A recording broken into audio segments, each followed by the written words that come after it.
En este momento 8:43 con Livia Rivas, presidenta del Instituto de Estudios Legislativos, experta en temas de legislativo. Livia, gracias por acompañarnos, buen día. El año, como no podía ser de otra manera, termina igual que empezó, turbulento en la función legislativa. Hay esta posibilidad que se discute de destitución de los asambleístas que no acataron la decisión del juez de la Concordia. ¿Es posible que un juez destituya a los asambleístas? Buenos días, estimado Milton. Verónica, muchísimas gracias por su gentil invitación y un saludo para quienes están conectados a esta hora de la mañana.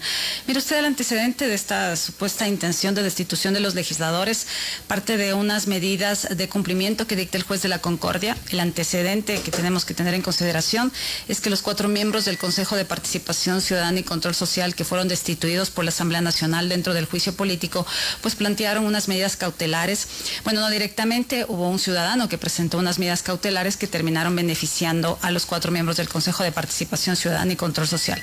Sobre la base de esto, entre las medidas de cumplimiento que dictó el juez de la Concordia se encuentra en la posesión del superintendente de bancos sobre la base del supuesto de reconocer como legítimas las actuaciones de los miembros del Consejo de Participación Ciudadana, luego de que como resultado de estas medidas cautelares que luego derivaron en acción de protección, y de hecho hay una sentencia que aún no ha sido notificada a la Asamblea, le dispone que se posesione. Entonces, los legisladores, como ya hemos visto, pues sacaron una serie de comunicados, no asistieron ante la convocatoria del presidente Virgilio Saquicera y no se posesionó. Entonces, ahora hay voces en el sentido de que el juez de la Concordia podría, como usted señala, pues disponer la destitución de los legisladores.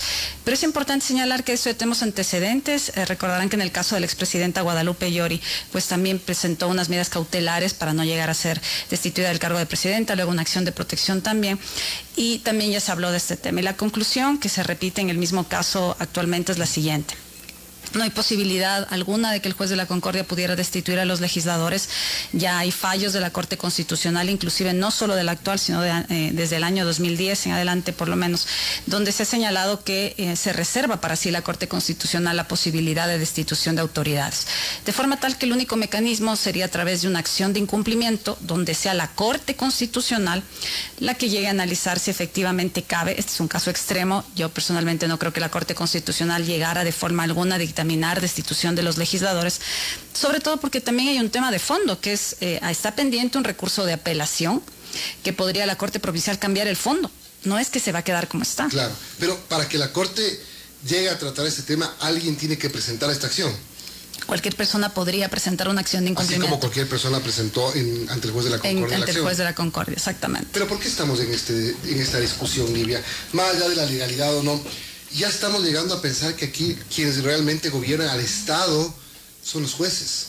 Yo creo que es importante señalar que le han causado un grave daño a la Corte Constitucional en este año, porque le han tenido resolviendo los problemas de naturaleza política. O sea, al final del día todos regresamos a ver ¿y qué podrá hacer la Corte Constitucional en este caso? Se empiezan a agotar todas las instancias. Saben que a lo mejor los jueces de instancia a lo mejor podrían, como no podrían cumplir su rol de garantes de derechos, se apelan ante la Corte Provincial, no les gusta el fallo y al final del día la conflictividad política en este año por lo menos ha estado en manos de la Corte Constitucional. Que los estados de excepción, que el tema de la consulta del referéndum. Yunda, por ejemplo, que exacto, también lleva a la Corte Constitucional. Le tuvieron a la Corte Constitucional para definir si cabía o no cabía acción de protección en el caso del exalcalde Jorge Yunda. Luego terminó delimitando las reglas del juicio político, de los procesos de control político, para que no se confundan con las garantías jurisdiccionales y los procesos judiciales en general, y ahora vemos que nuevamente regresamos a ver a la Corte con la esperanza de que pueda hacer algo frente a la actuación no de todos los jueces. No se puede generalizar y lastimosamente estos casos puntuales terminan afectando a toda la función judicial. Y obviamente hay muy buenos jueces y muy buenas juezas, pero lastimosamente lo que estamos viviendo actualmente es que cuando el político lleva al tema judicial la solución de sus problemas porque no los puede manejar en el ámbito donde se generan, que es en lo político, pues realmente estamos en una situación lamentable. Es como la Asamblea Nacional, hay sin duda asambleístas que son valiosos, pero cuando uno habla de una institución como la Asamblea, habla de 5% de credibilidad, 5% de apoyo. Pero situémonos un poquito antes de llegar a la discusión de la posible destitución por desacato. Los vocales destituidos del Consejo de Participación Ciudadana hicieron bien en presentar un recurso ante un juez común. Bueno, lo que hay que... No presentaron ellos, pero digamos, ¿El juez hizo bien en resolver un tema que es estrictamente político? ¿O la Asamblea no cumplió el procedimiento para dar pie a que haya una resolución extra asamblea? Bueno, yo respeto el criterio de varios colegas. Personalmente considero que no hay violación del derecho al debido proceso de forma alguna en el caso de los 4 consejeros del Consejo de Participación Ciudadana y Control Social, por una sencilla razón, porque no estamos ante la ley de la función legislativa que establecía que la Comisión de Fiscalización y Control Político era la que tomaba la decisión en los juicios políticos. Ella decía, se archiva y no pasaba nada. A raíz de las reformas del 2020 a la ley de la función legislativa, lo que hace la Comisión de Fiscalización y Control Político es sugerir al Pleno si se inicia o no se inicia un juicio político. Pero aun cuando el supuesto de que la Comisión de Fiscalización dijera se archiva, igual el Pleno puede decir, y hemos visto casos donde pese a que la Comisión de Fiscalización recomienda el archivo de un juicio político, se inicia con el voto de los legisladores. E igual, si es que no existe un acuerdo al interior de la Comisión de Fiscalización y Control Político, pues tienen que remitirse un informe de posiciones. En este caso en particular no hubo su informe de posiciones, pero si ustedes revisan cómo se da el juicio político ya al interior del Pleno de la Asamblea Nacional, no se refiere de forma alguna que decidirán sobre la base del informe remitido por la Comisión. Lo que dice es que decidirán sobre la base de las pruebas. ¿Dónde se practican las pruebas? En la Comisión. Son esas pruebas practicadas oportunamente, porque no es que el juicio político empiece y termine en el Pleno. Empieza en el momento en que los legisladores presentan la solicitud, pasa al Consejo de Administración Legislativa y termina en la Comisión de Fiscalización con un informe. Y el Pleno toma una decisión final, pero no es que ese rato comience. Entonces, a mi juicio no cabía de forma alguna estas medidas cautelares, ni dentro de la sentencia señalar que se ha violentado el derecho al debido proceso de los miembros del Consejo de Participación Ciudadana. Son las 8:50, estamos conversando con Livia Rivas, presidenta del Instituto de Estudios Legislativos. Ahora, Livia, con todo este contexto, ¿cómo se podría salir de este entrampamiento en que está metida la Asamblea con esta situación? Y, por ejemplo, ¿qué hace con el caso del superintendente que la Asamblea no lo reconoce, no lo quiere posicionar? Claro, es que de forma alguna debió haberse vinculado el tema del superintendente con algo que tuvo origen totalmente diferente. O sea, el origen que se planteaba tenía relación con esta destitución de los 4 miembros del Consejo de Participación Ciudadana. Y luego el juez, en medidas de cumplimiento, dispone que se posesiona el superintendente de bancas. ¿Qué tiene que ver? No tiene absolutamente nada que ver. Entonces, al mezclar estos dos temas, sobre la base de una supuesta declaración que quería el juez de la Concordia de que se declaren legítimas las actuaciones luego de que se dejó sin efecto esta destitución, pues obviamente nos pone en un entrampado jurídico que definitivamente aquí hay algunas salidas, pero en el ámbito jurídico, más allá de que políticamente y también han recurrido a una acción, vieron ayer que algunos legisladores fueron a presentar una noticia de crímenes, como decía el presidente de la Asamblea, ante la Fiscalía General del Estado por las actuaciones del juez de la Concordia. Pero en estricto sentido, lo que tenemos en ese caso en particular es que, por un lado, el juez de la Concordia aún no notifica la sentencia. Entonces, la Asamblea Nacional por eso aún no ha apelado. Más allá de que existe un fallo que podría ayudar a la Asamblea Nacional, ha quedado que le están imposibilitando ejercer el derecho a recurrir, es decir, esta garantía también dentro del derecho de debido proceso, podría ya presentar esta acción de apelación para que la Corte Provincial resuelva, pero al final del día, pues definitivamente, nuevamente, terminará en manos de la Corte Constitucional. Ahora, y en el manejo político, los asambleístas de oposición reaccionan diciendo que aquí hay un intento de golpe de Estado, golpe blando, no sé qué, y enfilan contra el presidente Lasso. O sea, agrandan el problema político. Y amenazan con la aplicación del artículo 130. Otra vez. Bueno, para el presidente de la República sería muy fácil tomar la decisión, simplemente sacar el decreto ejecutivo de su cajón, notificar a la Asamblea Nacional y disolver el Parlamento. Vemos que no lo está haciendo. Ahora, pensar que llegar el caso, el juez de la Concordia pudiera dictar una medida de esa naturaleza, pues yo entiendo que esa es la preocupación de los legisladores, de que no exista un autolímite impuesto por el propio juez sobre la base de lo que dice los fallos de la Corte Constitucional y la Ley Orgánica de Garantías Jurisdiccionales y Control Constitucional. Esto es lo que debe sentir preocupación los legisladores ante una posible destitución. Entendería yo que por ese sentido articulan alrededor de una posible disolución del Parlamento, un golpe blanco. Se defienden atacando. Pero yo creo que sí es importante también destacar que más allá de esta conflictividad que en un momento empezó entre la función legislativa y la ejecutiva, vemos que este año realmente ha ido escalando a otras funciones del Estado. Este conflicto también con el Consejo de Participación Ciudadana llega a afectar también a toda la función de transparencia y control social, también con la función judicial cuando el Parlamento no está de acuerdo con ciertos fallos. Vivimos una crisis institucional.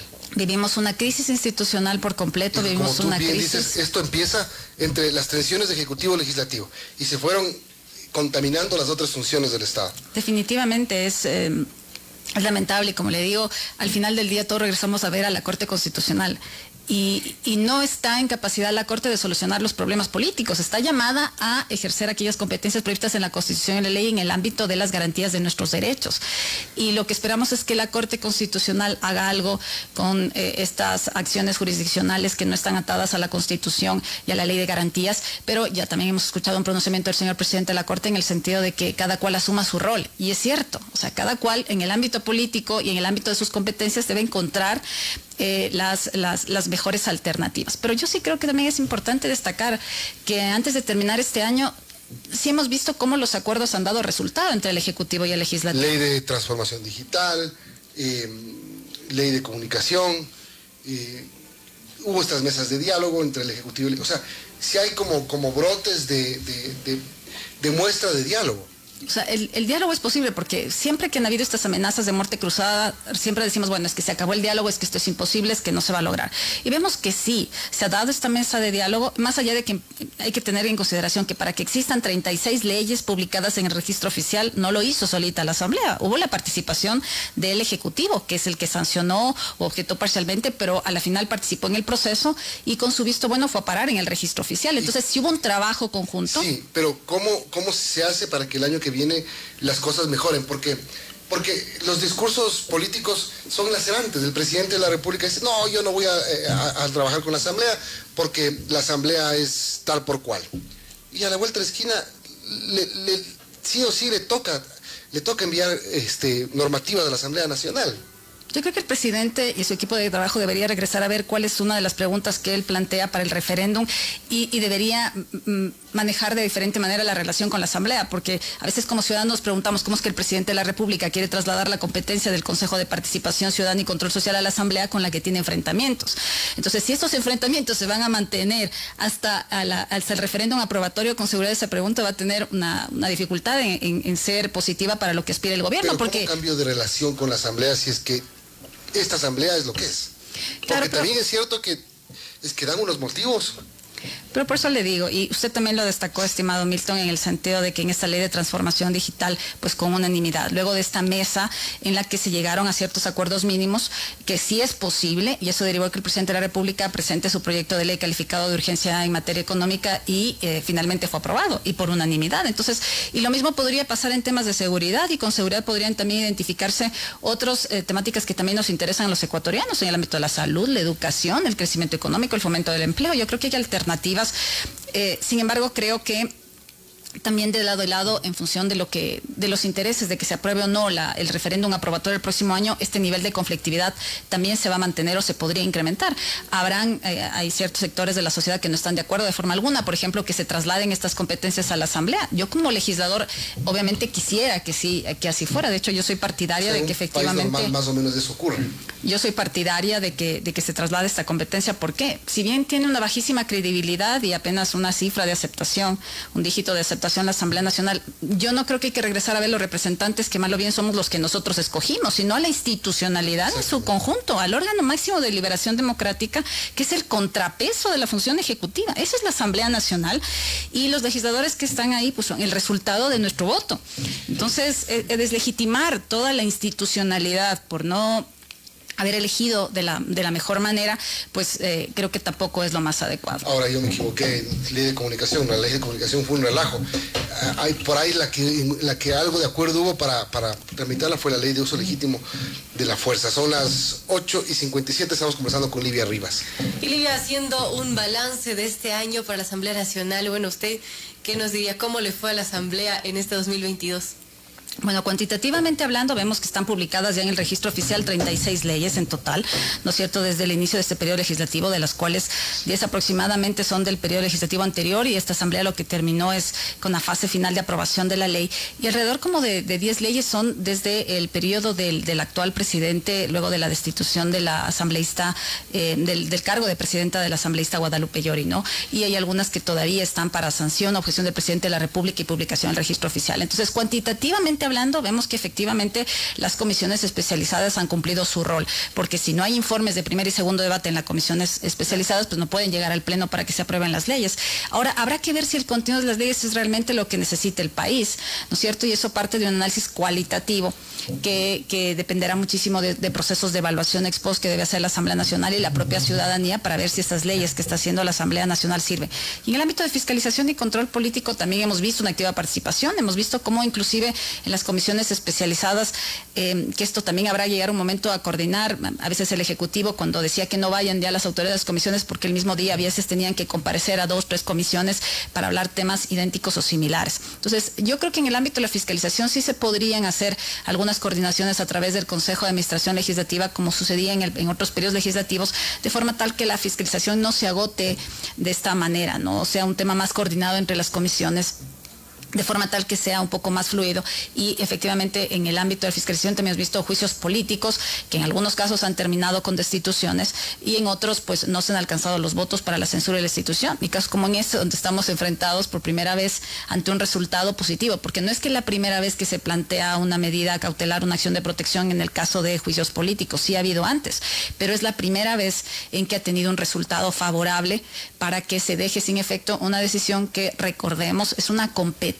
que tiene la Asamblea Nacional. No es que la Asamblea Nacional ejerce esto de forma arbitraria, es una competencia que está prevista en la Constitución, que la ha hecho en esta y en varios casos. Perfecto, entonces viene un nuevo periodo. ¿Usted cree que en la primera semana de enero que regresen los asambleístas deben posesionar al superintendente de bancos? Habrá que ver qué es lo que pasa hasta la primera semana de enero. Yo entenderé que también en estos días la Asamblea Nacional optará por analizar si presenta este recurso de apelación porque se les está violentando su derecho de recurrir. Habrá que ver qué es lo que pasa con la Corte Provincial en ese caso en particular. Habrá que ver también qué es lo que decide el momento en que tenga esta noticia de crímenes la Fiscalía General del Estado, cuál es la actuación del propio juez. Yo creo que será determinante el paso a seguir del juez una vez que él ha visto que pese a la convocatoria del presidente de la Asamblea Nacional no ha pasado nada. Entonces yo creo que estamos en un compás de espera que está muy atado. Veo que también miembros del Consejo de Participación Ciudadana están exigiendo la destitución ante el incumplimiento de esto y eso también habrá que ver, como les digo, cuál es la decisión del juez. Yo personalmente considero que él debería sujetarse a lo que está previsto en la Constitución y en la ley. Bueno, vamos a ver qué pasa. Tenemos todavía pocos días en medio de 2 feriados para que haya alguna decisión que pueda hacer que el periodo legislativo de 2023 empiece como termina o empiece con una mejor perspectiva. Gracias, Livia. Muchísimas gracias, estimado Milton, querida Verónica, muchísimas gracias. Feliz Navidad, aprovecho Feliz para Navidad, desearles. gracias por